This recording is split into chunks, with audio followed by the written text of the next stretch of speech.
aku Amel. Kali ini aku akan menjelaskan sebuah teori komunikasi. Apa tuh?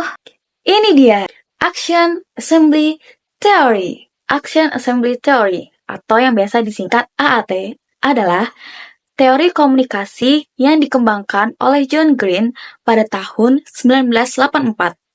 Teori ini berfokus pada proses internal yang terjadi dalam diri individu sebelum mereka melakukan tindakan komunikatif, seperti berbicara atau menulis. Menurut AAT, ketika seseorang ingin berkomunikasi, mereka harus terlebih dahulu merakit pesan tersebut dalam pikirannya.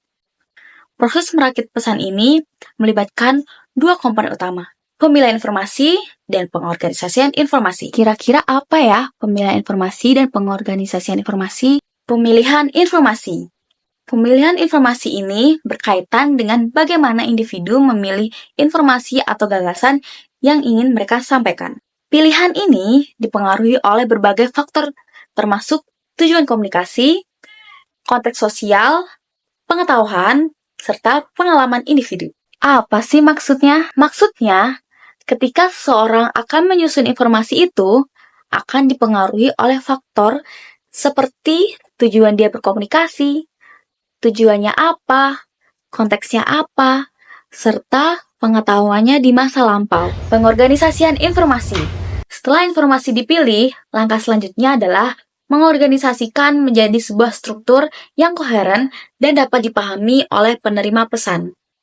Proses ini melibatkan pengaturan urutan ide dan penyesuaian cara penyampaian agar sesuai dengan norma-norma komunikatif dan ekspektasi pendengar atau pembaca. Apa sih maksudnya? Setelah kita memilih informasi atau kata apa saja yang akan kita sampaikan selanjutnya, kata atau informasi tersebut disusun menjadi sebuah kalimat yang koheren atau yang dapat dipahami oleh si penerima pesan. Kira-kira ada nggak ya kesulitan berkomunikasi menurut Action Assembly Theory? Kesulitan dalam komunikasi menurut AAT dapat terjadi jika terdapat hambatan dalam pemilihan atau pengorganisasian informasi yang bisa disebabkan oleh faktor-faktor seperti kecemasan, kurangnya pengetahuan, atau tekanan situasional. Maksud dari hambatan tersebut, ketika seseorang individu kesulitan dalam memilih informasi atau pesan, lalu kesulitan dalam penyusun informasi tersebut,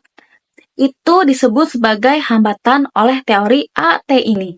Kesimpulannya, teori Action Assembly berfokus pada pemahaman bagaimana komunikasi disusun di level pikiran dan proses mental individu. Ini menyediakan kerangka kerja yang membantu para peneliti dan praktisi untuk memahami dan memperbaiki cara individu berkomunikasi. Dengan menggunakan teori ini, mereka dapat mengeksplorasi strategi yang berbeda untuk meningkatkan kemampuan berkomunikasi, memahami bagaimana pesan dirancang, diproses, dan disampaikan oleh otak, serta cara untuk memperbaiki proses tersebut supaya komunikasi menjadi lebih efektif. Sekian penjelasan dari aku. Terima kasih. Dadah!